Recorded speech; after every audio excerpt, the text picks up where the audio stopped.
Hey there, wellness family. Thank you for clicking on today's video, which is all going to be about how present bias could be holding you back.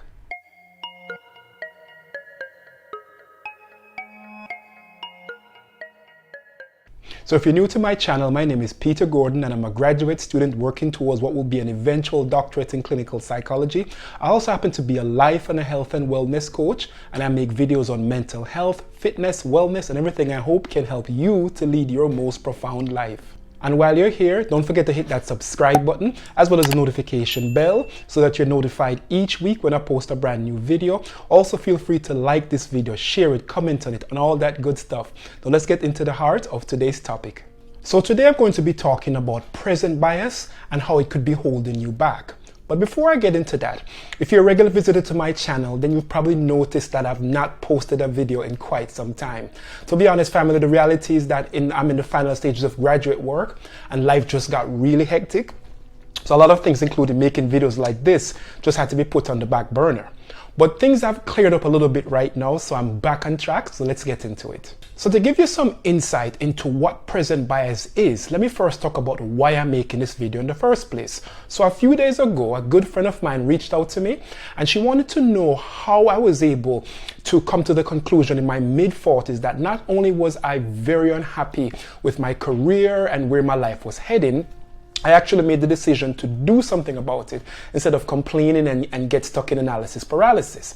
Essentially, she wanted to know how I decided to make the conscious decision to drop everything I was doing enroll in graduate school. Now I'm finally nearing the end of that and now applying to doctoral programs. She was asking me because, like a lot of people, she feels stuck in her career and is not quite sure how to begin to make a change. So what exactly did I tell her? Well, I told her the truth for one thing, which is that the most profound changes in our lives tend to happen after some major life-changing event, which makes us begin to look more closely at the person staring back at us in the mirror. And sometimes what we see is not exactly the stuff that dreams are made of. In my case, I nearly lost my mother in late 2015. My big sister, who I was very close with, passed away 6 months after my mother's death scare. And then 6 months after my sister passed away, my marriage started to fall apart, eventually ending in divorce. Now, those key moments forced a reckoning, if you will, and they made me realize how unhappy and how unfulfilled I truly felt for years. So after a period of some deep introspection, I came to the decision that I wanted to do something different. And that different thing was entering the world of psychotherapy, which in fact had been calling me for a while, but I kept putting it off because, to be honest, I really couldn't see myself spending that much money and time in school. But how was I able to ignore those voices of doubt and make the plunge was by finally learning to ignore my present bias, which had been holding me back all these years. So that brings me now to what exactly is present bias and how could it be holding you back as it did me for many years? Well, let me give you a simple explanation of what present bias is with an example. Let's say things are tight and someone comes up to you and they say, here's $1,000. But there's one caveat. If you spend that $1,000 right now, then that is all you'll get.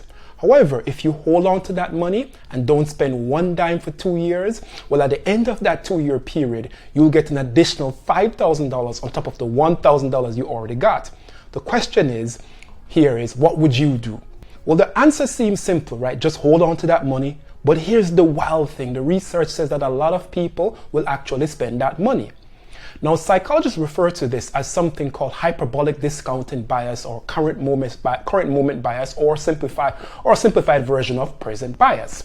Now, mind you, present bias is actually defined as a cognitive bias that causes people to favor immediate payoffs compared to later payoffs. A simple way of looking at it is something that we call instant gratification.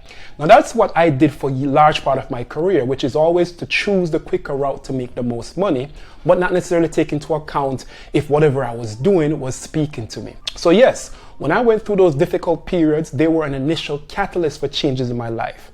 But it was not until recognizing my own present bias and starting to work through them, which got me to be honest with myself, which eventually got the ball rolling, and voila, here I am going on 3 years and still grinding away, embracing the journey and whatever comes with it. So when you start to take stock of your life, and begin to ask yourself, why can't you seem to pull the trigger on the things that are calling you? I would highly encourage you to begin looking at the potential of present bias in your life, because that is one of the major things that could be holding you back from tapping into what I like to call your most profound self.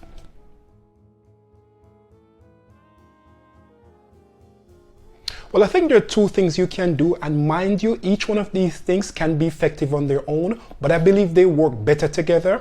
And so these are the two things. Number one, work on your self-awareness. Before you can begin to change, you have to come to an understanding and acceptance also of who you are. The late psychologist Carl Rogers summed it up best when he said, "The curious paradox is that when I accept myself just as I am, then I can change." In essence, when you develop self-awareness, it allows you to come to terms with who you are, good, bad, and in between, and knowing what your issues are allows you to work on them. Number two, talk to someone. A friend, a relative, a life coach, a therapist, a psychologist, your spiritual advisor. Simply put, anybody that can compassionately hold a mirror to your face so that you can see who you are and the things you need to work on. And if that individual can also be that person that keeps you accountable in working through your present bias, well, all the better. So I hope this video made sense and you're able to use it to tap into your most profound self. And until next time, family, stay well. But hey, before you go, don't forget once more to hit that subscribe button, which is my big face right there. Also, if you want to check out some of my other videos, just click on any of these two boxes. As always, family, until next time, stay well.